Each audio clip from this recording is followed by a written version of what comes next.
노화 방지 영양제라는 걸로 강의를 좀 준비를 했어요.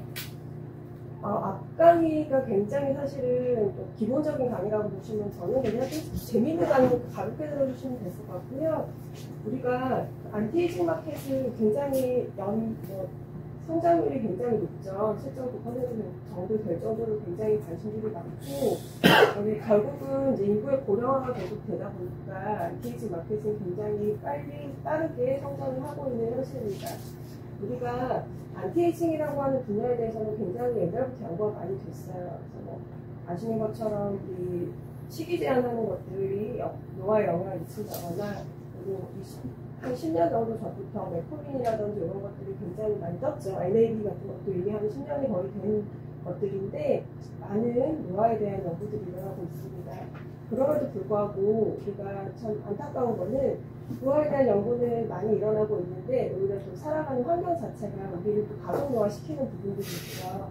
어떻게 보면 굉장히 아이러니한 부분들이 아닐 수가 없는데 한참 핫했던 게 이제 노화의 종말이라고 싱클레어 데이비드라고 하는 박사가 이런 책을 한번 냈었죠. 책을 내서 이걸 통해서 본인이 40대 때보다 50대 때 더 많이 젊어졌다 이렇게 얘기를 이제 주장을 하고 있는데 싱클레어 박사는 하바드에 이런 싱클레어 랩이라고 하는 게 있고요. 우리가 어떻게 늙고 이거를 늙는 것들을 어떻게 하면 늦출 수 있는지에 대한 연구를 많이 한 사람입니다. 그래서 거기서 주로 이제 연구소에서 얘기가 됐던 거는 칼로리 제한하는 시기라든지 그리고 이제 NAD라고 하는 물질의 변화에 따라서 반응하는 서르투 하는 효소에 대한 연구를 많이 했고요. 그리고 NAD의 어떤 합성이라든지 이런 것들이 결국은 우리의 이제 수명 연장에 있어서 조절하는 역할들을 하더라.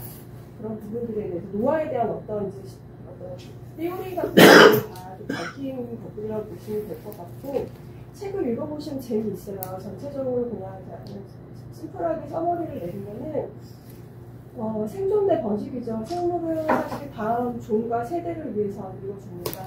그리고 평균 수명은 계속 높아지고 있어요. 사실 200살까지 사는 사람은 지금 없죠. 상한은 올라가지 않았고, 제가 요거 파일 드리고 갈 거예요.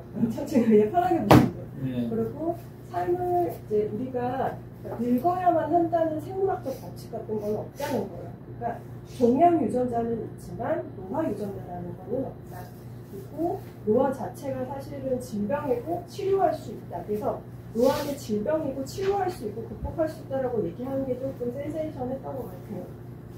그리고 홈메시스라고 하는 이거는 이 사람이 쓴 단어는 아니지만 우리가 약한 스트레스를 받았을 때 오히려 몸이나 세포가 더 활성화되게 되는 부분들이 있거든요.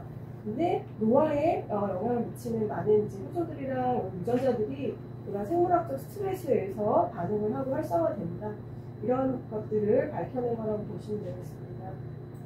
조금 이제 왜 이게 결국은 노화라고 하는 게 꼭 필수적이지만 이게 질환이라고 보냐 이거는 우리가 어느 시기에 갑자기 늙는 게 아니래요. 그래서 중년부터 늙는 게 아니고 사실 태어날 때부터 늙는 거는 맞고 연령이라고 하는 게 만성 질환을 일으키는 가장 큰 리스크 팩터가 되고 있고 이런 공퍼런치 모탈리티 루에 의하면은 40세 이후에 이제 질병에 대한 상황이 높아진 확률들은 굉장히 증가하고 8년마다 한 2배 정도 증가하고 있고요. 20세 이후부터는 이런 질환이 생길 확률들이 굉장히 높아지고 85세의 남자는 평균 4가지, 여자는 5가지, 거의 우리가 알고 있는 어떤 연령과 관련되어 있는 질환에 걸릴 확률이 높다. 그래서 개별 질병에 대한 치료들이 건강 수명의 연장에는 큰 효과가 없다라고 얘기를 하고 있습니다. 그래서 노화 자체가 질병이다라고 주장을 하고 있어요. 그렇다 그러면은 우리가 그냥 표면적으로 보아지는 노화는 대부분 피부에서 먼저 나타나죠. 근데 우리가 세포적인 노화의 특성들은 크게 다음과 같습니다. 세포가 결국은 DNA가 손상을 계속 받아요. 그러면서 유전적으로 계속 복제를 하고 만들어내야 되는 것들 기간장성이 생기고 앞서 미토콘드리아 강의 들으셨을 것 같은데 굉장히 사실은 우리 세포에서 우리 몸에서 사실 사람 유전자도 많지만 결국 미토콘드리아나 마이크로바이옴이라고 하는 다른 물질이 결국은 DNA들도 다 있거든요. 개별 DNA들이 있고 걔들과 어떤 공생관계고 미토콘드리아는 우리 몸에서 세포에서 에너지를 만드는 데서 굉장히 중요한 역할을 하는데 얘들이 기능을 손상을 입어요. 그리고 새로운 세포들을 만들어내는 줄기세포의 소진이 오고 그다음에 우리가 유전자를 갖고 있어도 유전자가 어떤 유전자가 켜지고 꺼지고 하는 것들을 조절하는 것들이 이제 후성유전체라고 하는 건데 그거는 환경적인 거라든지 시기라든지 이런 걸 굉장히 영향을 많이 받습니다.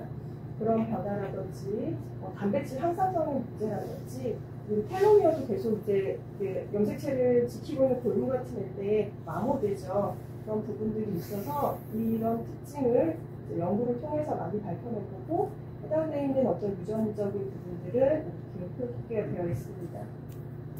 그렇다 그러면 우리가 늘 스트레스는 안 좋다고 얘기를 하잖아요. 근데 스트레스는 사실은 좀 있어야 돼요. 이게 해로 내외적 자극에 대한 생체 반응을 얘기하는 건데 스트레스에 대한 어떤 반응이 없다 그러면은 인류는 어떻게 봤을 때는 멸망했을 수도 있을 것 같고요.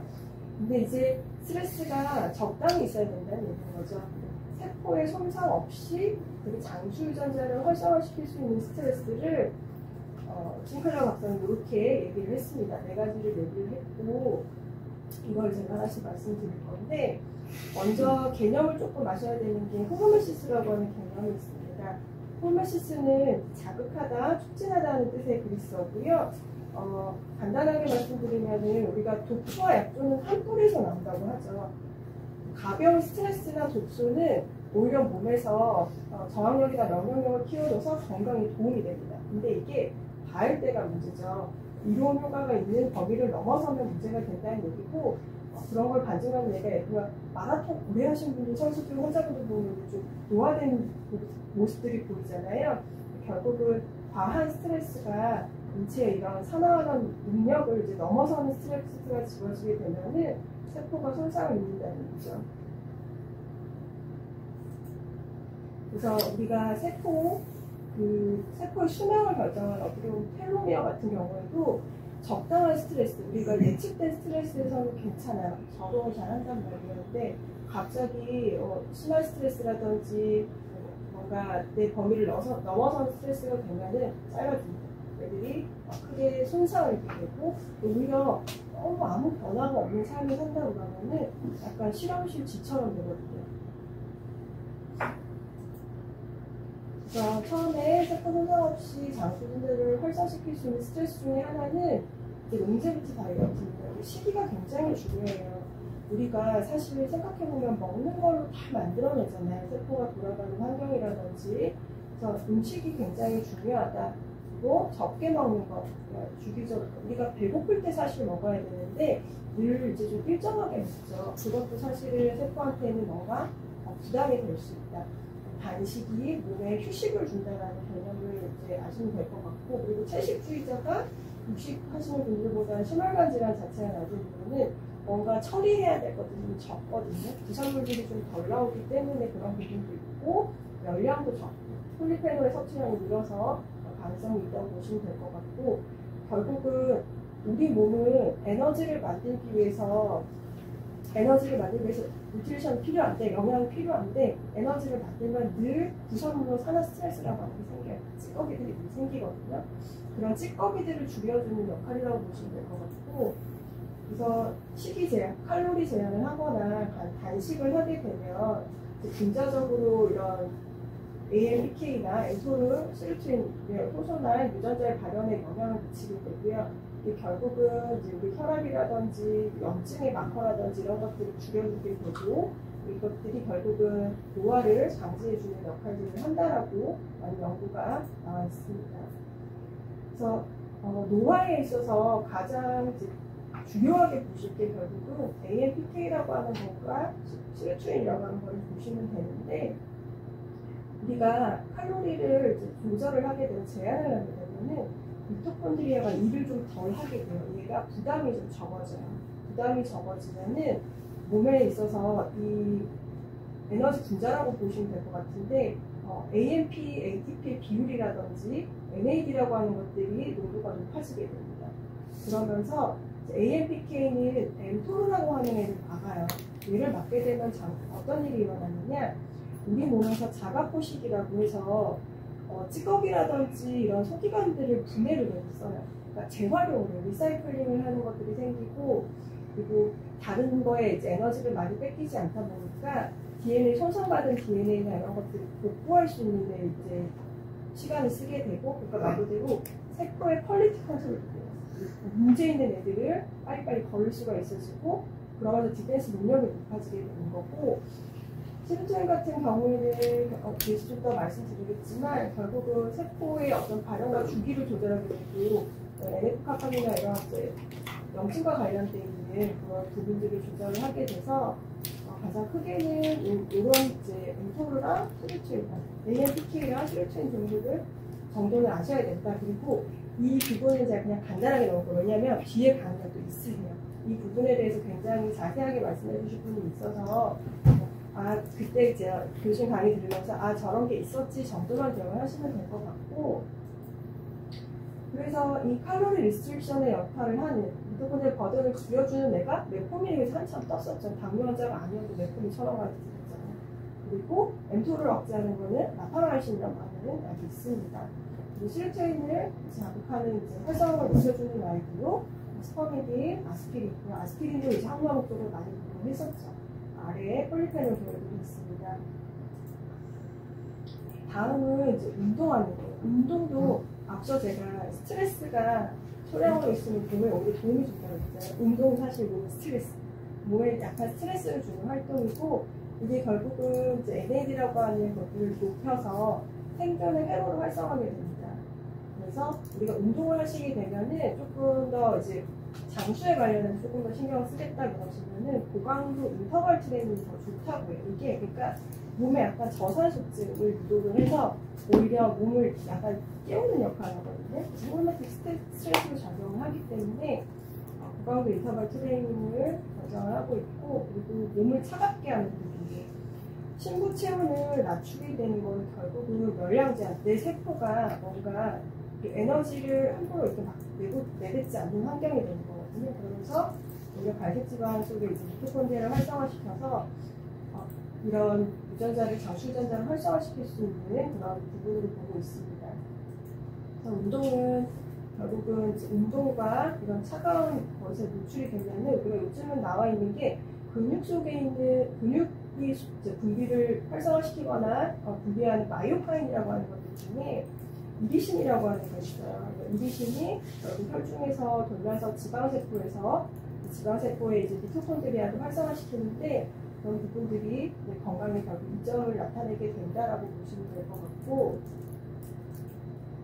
이리신은 단순히 그래서 운동이 우리가 운동에서 막 심폐기능이 좋아지고 뭐 근육이 좋아져서 그래서 건강해지는 게 아니라 그런 마이오카인들이 굉장히 다른 역할들을 많이 합니다.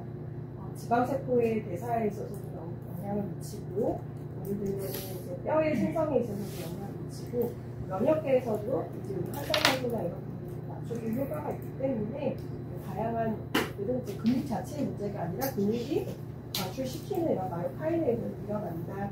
그리고 대사 증후군과도 굉장히 연관이 많거든요. 그 다음에 중요한 거는 DNA 손상을 유발하는 그런 후성적 자금을 피해라는 거예요. 그러니까 흡연하시고 술 드시고 하는 거는 독소를 내가 선택할 수 있는 독소죠. 그거 외에 우리가 환경 오염이라든지 미세 플라스틱이라든지 이런 부분들 굉장히 다 독소예요. 다 외부 스트레스로 작용을 하고 있고, 이런 것들은 사실은 줄이는 것도 굉장히 중요하고 들어온 애들은 잘 배출시키는 것도 굉장히 중요합니다. 그래서 이 책, 이게 데이비드 싱클레어 서플리먼트라고 치시면은 매년 조금씩 바뀌어서 그러니까 외국 사이트에서 그게 올라는 와요. 근데 그게 정말 맞는지 안 맞는지 모르겠고, 왜냐면 제가 볼 때 그거 약간 건기식 업체에서 정리해서 올리는 경우들도 있거든요. 기사로 올리는 거라서. 본인 아마 저기 페이스북이나 SNS도 올릴 것 같은데, 제가 최근에 한 번 확인을 하긴 했는데 크게 변동은 없는 것 같고요. 자, NMN, 스커미드, 뭐 레스베라트롤 이런 제품들을 먹고 있고, 우리가 일반적으로 아는 뭐 비타민 D3, K2, 요즘 K2도 굉장히 핫하죠. 그게 같이 운동하라고 많이 나와 있고, 리포릭 애시드 요거 우리나라에서 어차피 저기야 일반 의약품으로 돼 있으니까 뭐 큐티 뭐 이런 것들을 복용을 한다고 돼 있으니까 그러니까 대사에 관련돼 있는 뭐 메포닌, 아스피린, 스타틴 이런 애들은 거의 먹는다는 얘기 보면 될 것 같고 오메가3랑 TMG 같은 베타인 같은 경우는 복용을 한다고 나왔고요. 시기도 뭐 커피는 하루에 한 잔만 마시고 그 뒤에는 이제 EGCG가 들어있는 카테킨 들어있는 그린티 마신다. 그다음에 이런 패스팅을 한다. 그런 고기는 좀 적게 먹으려고 한다. 오히려 야채는 많이 먹으려고 하고 운동을 굉장히 열심히 하고 이런 배출, 독소 배출을 위해서 사우나를 한다고 알려져 있습니다. 그래서 스트레칭은 뒤에서 아마 강의를 한번 다뤄질 거라 근데 이제 알아야 되는 부분이 간단히 보면은 앞서 아마 DNA로 히스톤 말씀 들으셨을 거예요. 그 히스톤을 조절하는 디아스틸레이즈라고 보면 되고 효소의 활성도 자체가 NAD라고 하는 거에 디펜던트합니다. NAD는 대부분의 효소의 조효소로 작용을 한다고 보시면 될 것 같고 이 얘들이 결국은 이제 우리가 유전자의 발현, 유전자 발현이 돼야 뭔가 세포가 만들어지니까 그런 부분들을 조절하는 데 있어서 산화 스트레스 같은 것들을 조절하는, 막아주는 역할들을 한다고 보시면 될 것 같고 이 서트1이 좀 특별히 중요한 역할을 하는데 이런 얘들을 자극하는 애들이 결국은 폴리페놀이라든지 그런 부분들이 많고 레스베라트롤이라든지 NR, NMN들이 결국은 서트1에 작용을 하기 때문에 중요하다. 그리고 이거를 서트 메틸리티 컴파운드라고 해서 스틱스라고도 부른다라고 하시면 될 것 같습니다. 그래서 다양한 몸에서 그런 시스템들이 돌아가고 있는데 우리가 칼로리를 제한한다거나 운동을 한다거나 이런 부분들이 몸에서 있는 이제 NAD를 높여주고 AMP를 높여줘서 결국 얘들이 반응을 하게끔 하는 이제 호르몬들 같은 것들 작용을 하는 거죠. 그러면서 이게 결국은 네이트 이펙트로 일어나는 거예요. 전체적으로 우리가 좋은 거를 했을 때도 좋은 반응들이 더 좋아지는 거고 나쁜 것을 많이 했을 때 수명이 짧아지는 것처럼 네이트 이펙트로 일어난다고 보시면 될 것 같고요. 제품들 간단하게 약간 파란 색깔 표시해놓은 제품들을 간단하게 말씀드리면은 NMN 한참 떴었죠. 이제 한국에서는 허가가 돼 있는 그 성분이 아니기 때문에 대부분 이제 외국에서 만들어서 수입을 하는 형태로 알고 있고 한국 회사도 꽤 있는 것으로 알고 있습니다. NMN이 뭐냐? NMN은 DNA와 같은 핵산을 구성하는 구조적인 단위예요. 그래서 니코틴아마이드가 NMN을 거쳐서 NAD라고 하는 것으로 이제 경영되는 중간체라고 보시면 될 것 같고 니코틴아마이드는 우리가 비타민 B3의 그 활성형 형태라고 보시면 되겠습니다. 그래서 NMN은 굉장히 다양한 곳에 많이 조절을 하고 많이 쓰여요. 많이 쓰이고 먹는 음식에도 다양하게 존재합니다. 많이 들어있고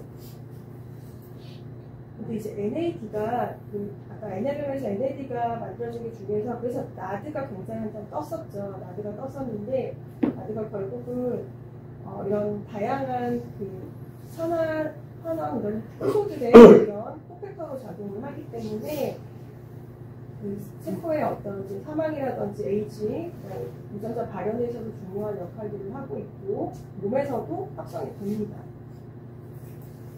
물질을 갖고 확성이 되는데 문제가 뭐냐? 이런 그 물질들이 점점 감소하게 되죠. 그러니까 NAD 합성 자체가 우리 몸에 아까 대사하면서 대사 산물들이 계속 생기면 찌꺼기가 생긴다고 하셨잖아요.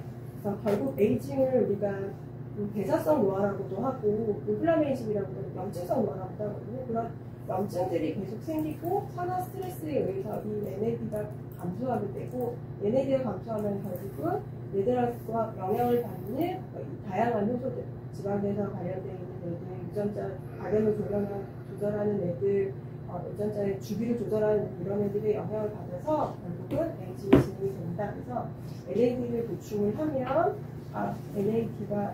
NMM을 보충하면 NAD가 증가하고 그것들이 에이징 프로세스를 붙여준다라고 그렇게 얘기를 하고 있고 그러니까 NAD가 혼자서 일을 하는 거는 아니고요. 결국은 스르트린 효소에 붙어야 되고 이 효소가 결국은 다양한 우리 몸의 인체에 있어서 다양한 곳에 가서 발현을 하게 되는 거예요. 그러니까 영향을 미치게 돼서 중요하다라고 보고 있고 NMM은 일반적으로 한 캡슐에 한 50에서 150mg 들어있고, 이제 뭐 한참 뜨고 나서부터는 당연히 연구가 좀 진행이 되고 있겠지만 사실은 명확하게 세이프티나 에피커시에 대한 가이드는 없습니다.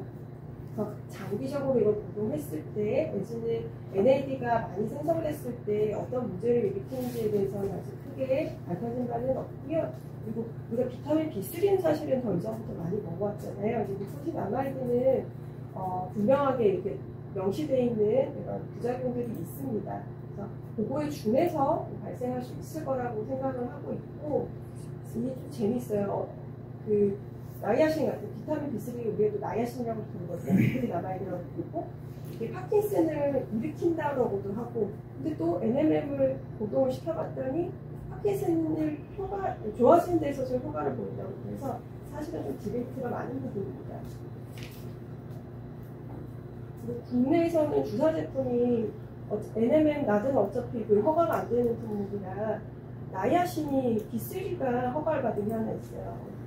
풀이 있어서 주사제가 하나 있고, 다음은 스퍼미딘인데, 스퍼미딘은 몸에서 예를 들면 단백질이나 핵산, 그러니까 DNA 합성이 많은 곳에 많이 있는 물질이라고 보시면 되고, 폴리아민이라고 하는 그런 물질 중에 하나라고 보시면 되고, 얘들은 이제 그 양기를 가져가지고 DNA, RNA 이런 애들이 그 네거티브 차지를 가지거든요. 그런 애들하고 잘 붙기가 쉬워요.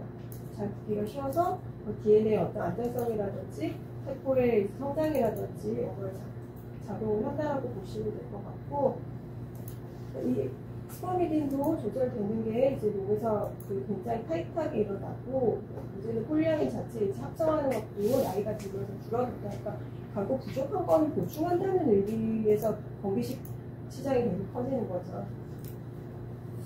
그리고 이제 비교를 해봤더니 이제 나이가 많을수록 결국은 스퍼미딘이 더 적더라. 그래서 이걸 봤을 때 스퍼미딘이 어떤 롱제비티에 영향을 미치지 않겠느냐라고 역추적을 하고 있는 거고, 이 스퍼미딘이 중요한 역할을 앞서서 오토파지가 굉장히 중요하다고 말씀드렸습니다. 그러니까 쓰레기가 계속 쌓이고 정리가 안 되는 부분 같은 문제가 되잖아요. 썩고 보이는데 그거를 한번 자가포식을 이제 한번 정리를 하는 그런 세트하는 것들 도와주는 역할들을 해서 중요하다. 그리고 염증을 낮춰주는 부분들에 있어서 역할을 크게 하기 때문에 중요하다고 보시면 될 것 같고, 그래서 오토파지라고 하는 거는 어떤 스트레스에 대해서 세포가 가지고 있는 적응 기전 중에 하나라고 보시면 되고, 세포의 어떤 리사이클링 메커니즘이라고 보시면 됩니다.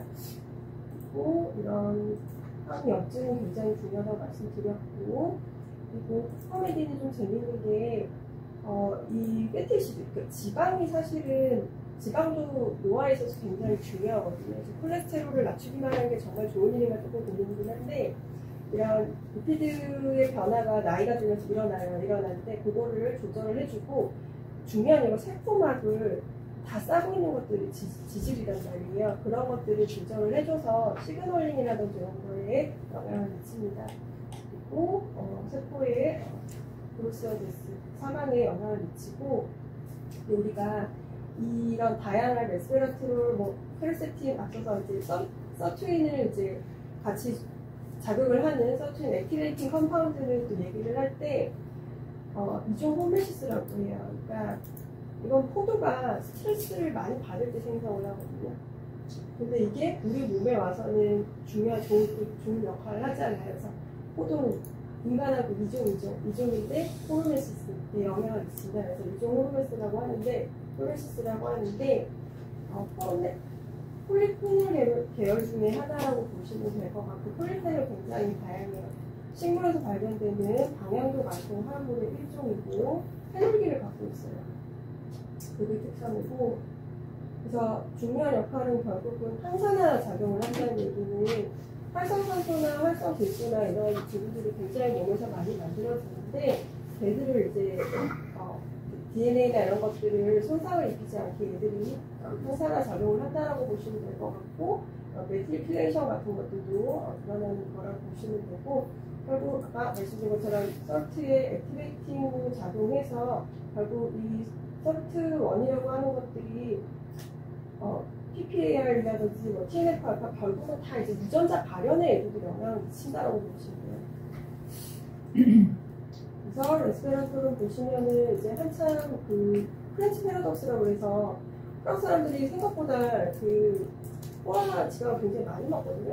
근데 심혈관 질환 위험도가 낮은 거예요. 거기서 뭔가 여기에 뭔가 있지 않을까라고 했더니 이런 레스베라토 와인을 마시죠. 많이 마시는 것 중에 하나라서 역할들을 했다라고 밝혀졌고, 이제 문제는 레스베라토를 우리가 뭐 포도나 레드와인 이런 게 많은데 음식 형태로 먹게 되면 굉장히 그 바이오 어빌리티가 낮아서 빨리 대사되고 빨리 없어져요. 우리 먹으면 계속 남아있는 애들이 아니거든요.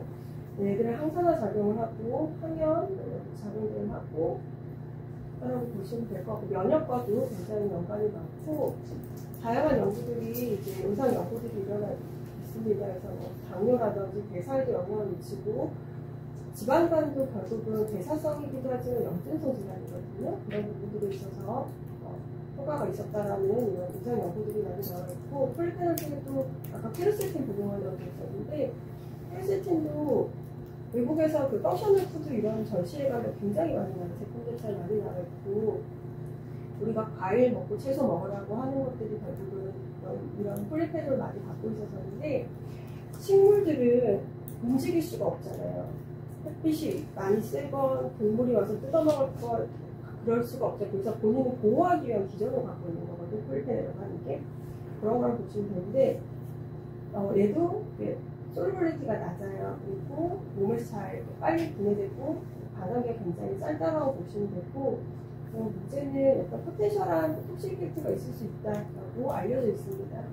너무 많이 복용해서도 안 된다는 말씀을 드리는 거고, 퀘르세틴이 또 중요한 역할을 하는 거는 이런 그 서트나 AMPK를 이제 업레귤레이션 시켜가지고 그 몸에 있는 LDL 콜레스테롤이 또 문제를 일으키는 가장 큰 이유는 얘들이 산화되는 거예요. 산화되고 글라이케이션, 당화돼서 생기는 문제들을 줄여주는 역할을 합니다. 그러니까 결국 염증성 질환을 낮춰준다는 걸 보시면 될 것 같고요.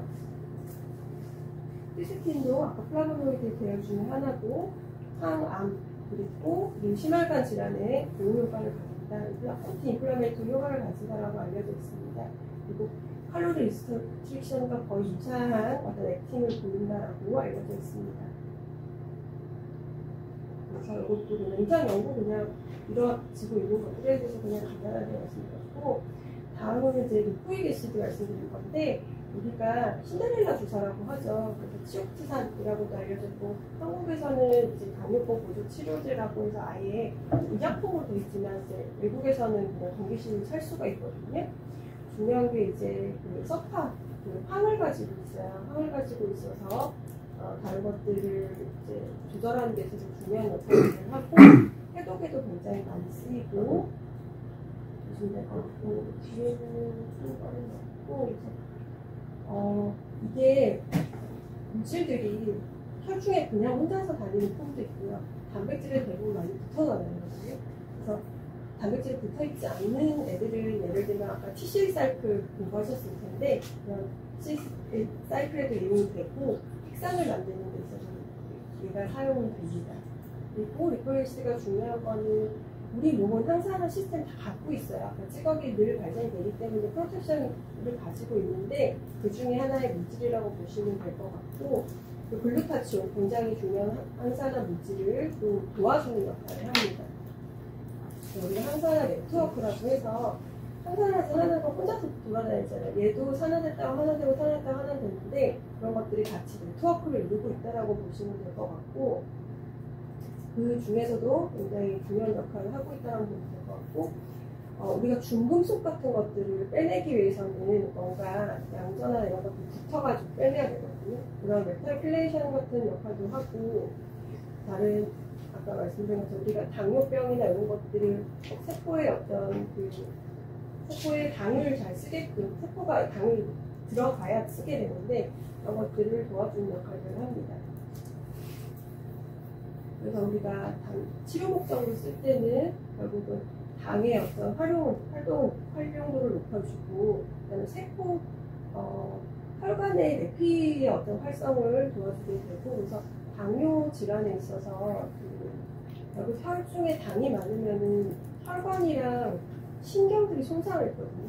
그런 부분들을 도와주는 역할을 하기 때문에 약물로 쓰이고 있고, 강력한 항산화 기능을 갖고 있기 때문에 그런 인지장애라든지, 그다음에 TCA 사이클, 에너지 만드는 데 얘가 많이 쓰여요. 그래서 지방, 우리가 웨이트, 살 뺄 때도 치옥트산 사용하게 됩니다. 그리고 대부분 이런 이제 심장이나 하트, 리버 같은 데 많이 있고, 많이 함유되어 있는 음식은 이렇다고 알려져 있고요. 그거는 뭐 약물로 이제 쓰이고 있고, 근데 밥이랑 같이 먹으면 그 생체에서 그 활용도가 떨어지기 때문에 갑자기 밥 먹기 전에 먹어라 라고 알려져 있고, 그것이 큰, 지금까지 큰 이제 문제점은 많이 나와 있진 않은데, 한 몇 개씩 정도 알러지 반응이 있었다라고 알려져 있고, 그리고 치옥트산 드실 때 우리가 탈모 때문에 비오틴을 드시는 분들이 많은데, 비오틴하고 이제 분자적 구조가 비슷해요. 그래서 우리 같이 많이 먹게 되면 컴피트를 할 수 있는, 서로 약간 상충되는 작용을 할 수 있어서 그걸 좀 알고 계셔야 될 것 같고, 다음은 이제 코엔자임 Q10인데, 코엔자임 Q10도 아까 TCA 사이클에서 에너지 생성에 대해서 굉장히 중요하다라고 아마 설명이 됐을 것 같고, 그리고 한참 뭐 말하면 유비퀴놀이 더 좋지 않냐, 유비퀴놀이 좋지 않냐, 뭐 이렇게 말이 많았는데, 일단은 코엔자임 Q10은 콜레스테롤로부터 만들어지는 지용성 물질이라고 보시면 될 것 같고요. 애들이 만들어지는 데 있어서 비타민 B군이 중요하다.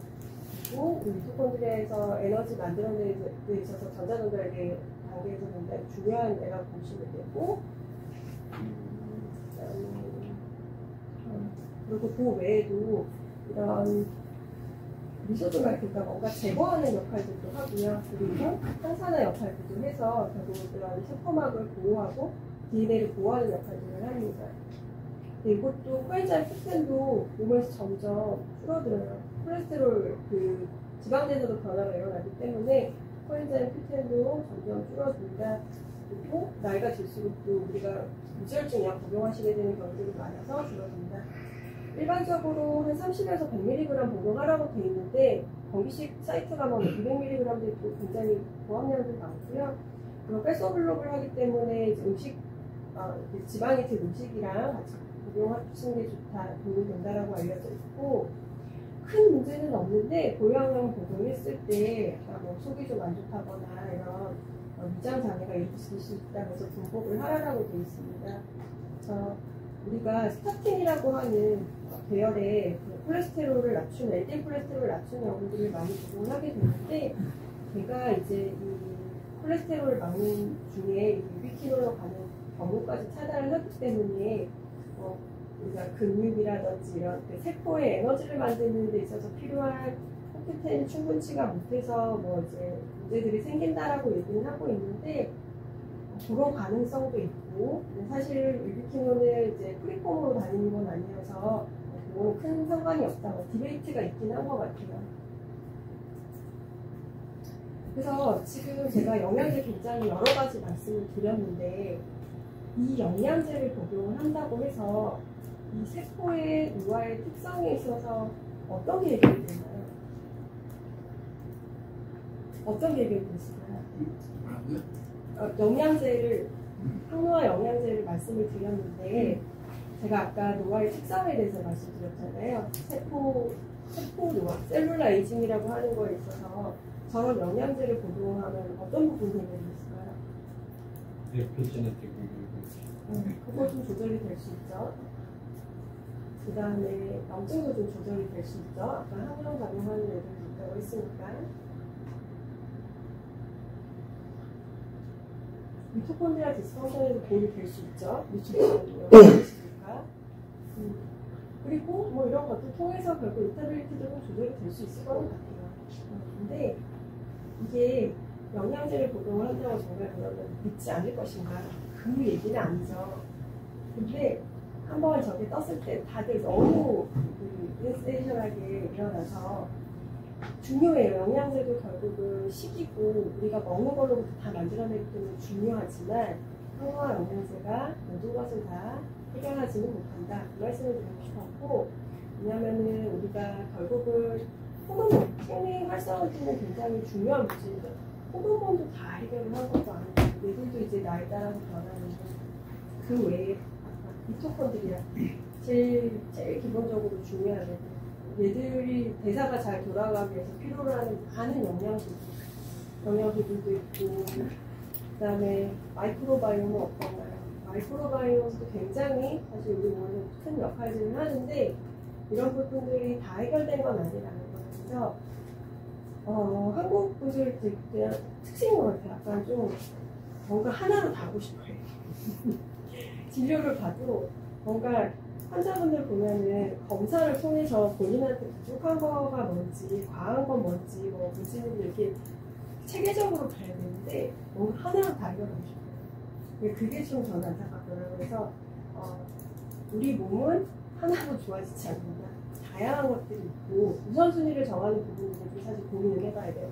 내가 뭐 생활 패턴이라든지 유전적인 부분이라든지 가족력이라든지 이런 것들 사실 고려를 해서 접근할 수 있는 부분들을 해결해야 된다라고 말씀드릴 수 있을 것 같고 당연히 뭐 유전적인 부분들도 있을 거고 개인적으로 이제 뭐 예를 들어 약물에 대한 어떤 반응들이 다르거든요. 대사나 이런 능력들이 다 달라서 한참 이거 꽤 된 것 같아요. 꽤 됐죠. 이게 TA65라서 뭐 65라고 텔로미어 길게 해준다는 영양제 한 번 더 굉장히 비쌌거든요. 제 기억에 비싸고 했는데 그럼 정말 이 분들이 다 오래 지금 살고 계신가 그건 조금 의문이죠. 그렇고 결국은 영양제나 건기식이라고 하는 것들이 다 보시면 알겠지만 메타볼라이트예요. 몸의 대사 과정 중에 일어나는 물질 중에 하나란 말이에요. 근데 그 메타볼라이트가 결국은 에피제네틱 모디파이어, 후생학적인 부분들을 조절하는 것들로 작용을 하는데 그게 과연 많다고 다 좋은 걸까? 다른 부작용은 없을까? 그 부분에 대해서도 한번 생각을 해봐야 될 것 같아서 이제 건기식 항노화 영양제라고 알려져 있는 거 앞으로 계속 많이 나올 거예요. 어차피 마켓에 그렇게 나오겠지만 일단은 어떤 게 더 기본적인 것인지 생각을 해볼 필요가 있고 우리가 가장 중요한 거는 몸에서는 결국 밸런스를 유지하는 게 저는 중요할 거라고 생각이 돼서 이런 부분을 한번 고려를 해보시자 싶어가지고 슬라이드 넣어봤습니다. 굉장히 그냥 다양한 영양제에 대해서 설명을 드렸는데 심플하게는 우리 몸에는 뭐 다양한 균형적인 것들이 사실 중요하고 적절한 스트레스가 중요하고 또 먹는 게 굉장히 중요하다는 그 말씀을 드리고 싶었습니다. 저는 여기까지 준비했습니다.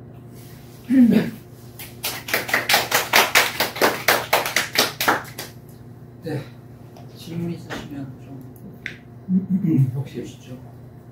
멜라토닌에 대해서 궁금한 게 임상에서 환자 보다 보면은 잠을 못 자가지고 해결이 안 되는 그런 환자들이 있거든요.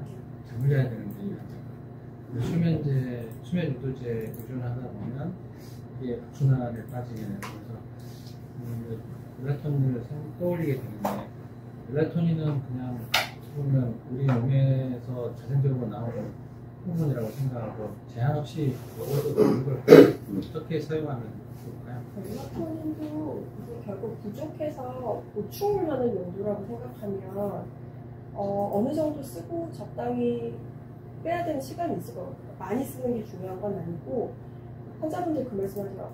본인이 미국에서 한 5mm, 10mm 썼더니 너무 힘들대요.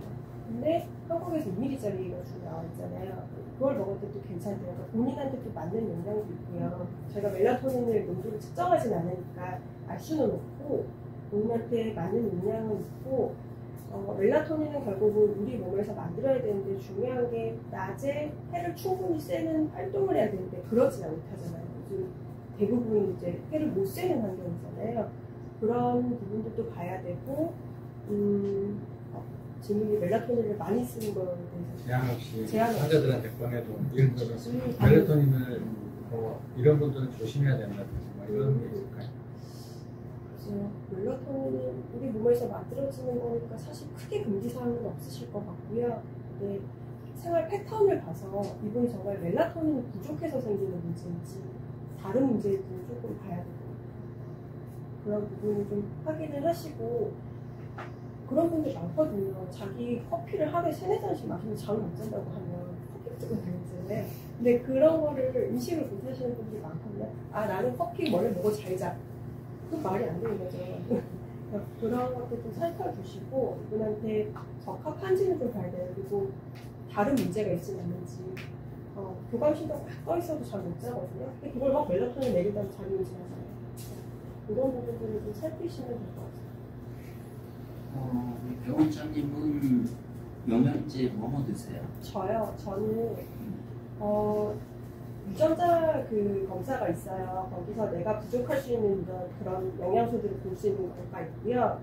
그다음에 제가 유기산 검사를 주로 많이 하고 대사에서 비롯한 검사를 해가지고 저는 주로 멀티비타민과 미네랄을 기본적으로 먹고 있고 코엔자임 Q10이 저도 부족하고 비타민 C가 부족할 수 있어서 복용하고 있고 모발 미네랄 검사하면 늘 아연이 부족하다고 나오고 먹고 있는데도 그래서 일단은 기본적으로 멀티비타민, 코큐텐, 비타민 C는 한 1000 정도 먹고 좀 몸이 안 좋을 때 3g까지도 복용을 하고 오메가3는 저도 별로 좀 안 먹다가 저도 이제 최근에 나이에 영향을 받아가지고 오메가3 복용하고 있고 눈 건강 때문에 루테인 먹고 있고 이 정도 먹고 있어요. 엄청나요. 사실 질문 하나 더 드리고 싶은데 교육적인 질문보다 어느 순간 보다 보니까 부족한 것들이 하나씩 느껴지고 하다 보니 제 책상에 비타민제가 막 이만큼 쌓여있어요. 이게 먹다 보면서 느낀 게 이게 먹으면 건강해지는지 우리가 먹다가 건강을 더 해치는 느낌이 들어서 이게 로아가 오면서 아까 맨 마지막 페이지의 질문처럼 이게 과연 다 좋은가의 질문을 이제 소비자 입장에서 좀 하게 되더라고요. 이게 네가 다시가 먹어도 괜찮지와 어느 순간 진짜 안 좋다 싶은 것들이 노화도 오게 되니까 오메가3 먹게 되고 뭐 먹게 되고 하니까 진짜 하루에 다들 비타민 한 10몇 개를 먹는 저를 보면서 이게 먹는 게 맞는지 하는 생각이 좀 들더라고요. 이게 그래서 저는 사실은 이제 광고나 TV 보면 결국은 다 먹을 수가 없거든요. 뭔가 다 먹고 있는 것 같고서. 근데 중요한 건 나한테 부족한 게 뭔지를 한번 보셔야 돼요. 내가 만성피로를 했을 때 그게 호르몬이 부족해서 문제인지 자율신경계가 너무 자극받아서 문제인지 실제로 에너지에 쓰여야 되는 그런 뉴트리션이 부족해서 생기는 문제인지 사실 검사를 하셔야 되고요. 그리고 그 중에서도 우선순위를 다 부족하실 수도 있거든요. 우선순위를 정해서 진행을 해야 되는 부분이 있고 영양제 사실 때 그리고 자세히들 잘 안 보세요. 그래서 환자분들 영양제 뭐 드시고 중에 저는 체크를 하는데 용량도 모르시고요. 본인이 중복으로 먹고 있는 게 뭔지도 잘 모르시고요. 실제로 만성피로가 있으면 저는 기본적으로 뭐 비타민 BC, BCD, 마그네슘 이런 것들이 부족하면 그럴 수가 있는데 엉뚱한 거 드시고 계세요. 굉장히 엉뚱한 것을 드시고 있는 경우들이 있어서 영양제가 어떤 게 필요한지는 검사를 통해서 일단 봐야 된다. 그리고 영양제는 부족할 수밖에 없는 환경이네요. 우리가 칼로리가 많은 음식을 먹지 지금 대부분이 정제가 되어 있기 때문에 원래 가지고 있던 영양소들이 거의 다 잃습니다. 그리고 활동 자체도 그렇고 스트레스를 받으면 이 몸에서 결국 혈당이랑 에너지를 내기 위해서 사이클을 계속 돌리거든요. TC 사이클 돌리는데 그러면 그렇게 되면은 마크로 뉴트리언트들을 계속 소모가 되잖아요. 없는데. 근데 그런 거 안 먹고 그런 거를 보충을 해줘야 되는데 막 콜라겐이나 엉뚱하게 드시고 계시거든요. 그런 부분들이 있고 건기식은 그래서 사실은 다 좋은 거는 아닌데 식품 유래이기 때문에 사실 큰 문제는 없다라고 나와 있고 건기식이 그래도 돼 있는 약물이 아니라 오픈이 돼 있는 거는 그런 부분에서 안전하다라고 판단해서 사실 나와 있는 거긴 하거든요. 근데 건기식과 건강기능식품, 건강기능식품과 건강식품은 좀 달라요. 다를 수가 있고 예를 들어 뭐 한참 새싹볼이 아니고 뭐였지? 분말 제품이었는데 한참 떴다가 또 중금속 문제로 또 문제가 됐던 경우들도 있고 해서 그런 것들은 좀 잘 보실 필요는 있다. 그렇게 일단 말씀드릴 수 있을 것 같고 영양제 어떤 걸 먹어야 되냐고 물어보시면 그것도 되게 고민이고요. 그 다음에 언제까지 먹어야 되느냐도 사실은 고민이고요. 그거는 좀 본인의 패턴이라든지 검사를 통해서 사실은 좀 밝혀야 되는 부분이 있어요. 말씀하신 그 대사 검사는 어떤 검사? 저는 뭐 주로 유기산 검사를 주로 하고 있고 유기산 검사. 유기산, 소변 유기산 검사라고 해서 대사 과정 중에 나오는 유기산들을 측정을 해가지고 보는 검사라고 보시면 될 것 같고요. 사실 외국에서는 오히려 이 뉴트리제노믹스라고 해서 굉장히 많은 검사들이 나와 있는데 한국은 아직 그게 잘 없어요. 잘 없고 저도 그 뉴트리션이나 기능의학 공부를 하면서 늘 한계를 느끼는 거는 한국에서 할 수 있는 게 없어요. 검사가 없어요. 검사가 업체 문제일 수도 있고 우리나라가 이제 건강 이제 예를 들면은 그 보험 체계 때문에 그럴 수도 있고 검사 다 비급여거든요. 비급여고 외국의 더치 검사라고 해서 뭐 호르몬 검사 하나 보면 100만 원이에요. 그러니까 할 수가 없어요. 할 수도 없고 그런 부분들이 있어서 좀 안타까운데 기본적으로는 이제 유기산 검사 같은 것들을 한번 해보시면 좋을 것 같다. 그리고 장이 좀 장도 생각보다 내가 장 증상이 없으니까 괜찮아라고 하시는 분들이 있지만 알러지가 많다거나 이런 경우에는 푸드 민감성, 우리가 지연성 알러지 검사라고 하는 것도 사실을 해볼 필요가 있고요. 그다음에 마이크로바이옴 엔실스 검사라고 해서 내 장내 미생물의 어떤 상태가 어떤지 다양성이라든지 그런 것도 보는 검사도 있어서 그런 검사들도 기회가 되면 해보시면 좋고 요즘은 텔로미어 검사도 있고 저것도 있어요. 에피클라이어 매트레이션 검사도 있어요. 근데 검사가 저는 뭔가 많은 거를 다 포함하고 있는 건 아니어서 결국은 의사 입장에서는 뭔가를 해줄 수 있는 검사를 해야 되거든요. 결과만 띵 넣어서 당신 이렇습니다 라고 하는 게 아니라 당신 이런데 이런 치료를 해봅시다, 이런 걸 해봅시다 라고 하면서 검사를 해야 되는 부분들이 있어서 검사 추천을 막 드리지는 않아요. 본인 판단하에 필요하다고 생각되시면 하나 더 질문을 하면 요즘 유튜브 보면 닥터3 알아요? 닥터3는 뭐 유튜브 안 보고요. 유튜브에 닥터3라고 네. 그분 그 신경 외과 전문인데 하여튼 당뇨나 고지혈증 이쪽으로 시리즈로 해서 유튜브 방송을 한다고 논문 발표하면서 그때 있고 근데 그분이 하는 얘기는 LDL이 높아도 나쁘지 않다. LDL이 중요하다. 그리고 당 쪽을 당을 먹는 것보다 칼국수 그냥 태통 뭐라고 하죠? 태통식이라고 네. 고기를 먹는 게 낫다. 네, 고기 먹고 태통식 먹고 하는 게 그러니까 저탄수화물 고지방식 그게 동맥경화에 훨씬 더 좋다. 그 주장을 시리즈로 쫙 해요. 내가 보내줄게요. 그리고 참고적으로 제가 찾아본 거는 이제 자마라고 제가 그런 걸 했는데 2022년 자마는 미국의 내과협회 학술지거든요. 그래서 내과 쪽에서는 세계 탑이에요.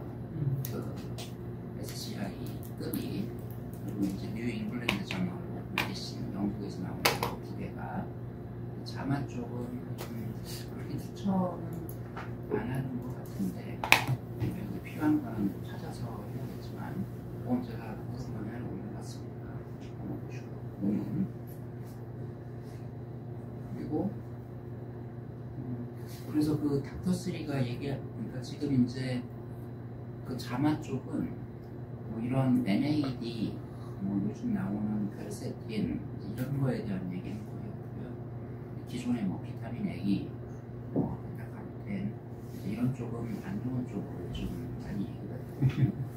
그래서 지금 이제 새로 들어온 것들, 코큐텐 뭐 이런 쪽 얘기는 거의 없는 것 같고, 근데 제 생각은 뭐 코큐텐이나 뭐 퀘르세틴이나 이쪽은 워낙 좋은 쪽에 작용을 많이 하기 때문에 너무 좋긴 할 것 같아요. 그 콜레스테롤 그 저탄고지도요. 저는 볼 때 저탄고지가 안 맞는 현도 분명히 있어요. 다 일반화시킬 수 없어요. 사람이 유전자나 다 개인차가 있기 때문에 저탄고지하고 당연히 몸이 안 좋아지는 분도 있고요. 당은 적절하게 필요합니다. 뇌랑 이런 애들이 포도당을 너무 쓰기 때문에. 그래서 이게 그러니까 하나가 나오면은 다 일반화시키는 오류라고 저는 생각을 하고 사람 다 다르고 안 맞을 수도 있고 LDL도 제가 지방 항노화 이제 관점에서 지방 대사에 대해서 한번 강의를 한 적이 있는데 스타틴 결국은 우리가 심내혈관 질환 위험도를 낮추려고 스타틴을 쓰잖아요. LDL 콜레스테롤을 낮추려고 하는데 몸에서는 지방을 결국은 잘 쓰는 형태로 나이가 들거든요. 노화의 과정이라는 게 그렇게 돼서 이게 잘 제거가 안 되고 효율이 떨어지고 계속 많이 쌓인단 말이에요. 근데 그 쌓인 애들이 결국은 동맥벽에 축적되고 하는 부분들이 저런 산화손상 그리고 당이 높으면 얘가 당화가 되면서 결국 염증을 유발하기 때문에 혈관 이런 데 끼기가 쉽단 말이에요. 그래서 아마 당이 더 지방보다 나쁘다라고 얘기를 할 수도 있을 것 같은데 그래서 콜레스테롤은 근데 뇌에도 굉장히 중요해요. 그래서 오히려 콜레스테롤이 너무 낮으면 스트로크, 그러니까 우리가 뇌졸중이나 뇌출혈의 위험이 높아진다는 연구도 사실은 있어서 사실 이게 그래서 일반화하기는 쉽지 않은 것 같아요. 그래요. 또 식사하시면서 대화를 나눠보도록 하고 네. 다시 한번 우리 의원님 한번 보내주시죠. 자 그러면은 그 길 건너에서 한 1km 가면 되거든요. 그 지도 올려드렸으니까 가서 식사 한잔 하시죠.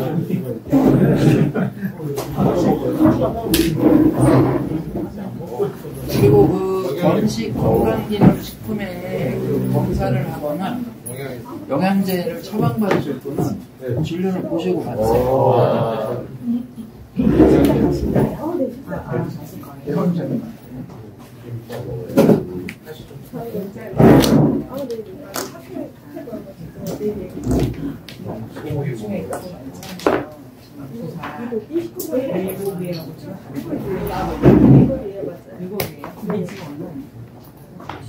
글쎄요, 병원마다 다 다르게 측정을 해서 효과가 그 싹생가랑 이런 거랑 비교했을 때 어떤 거 같아요?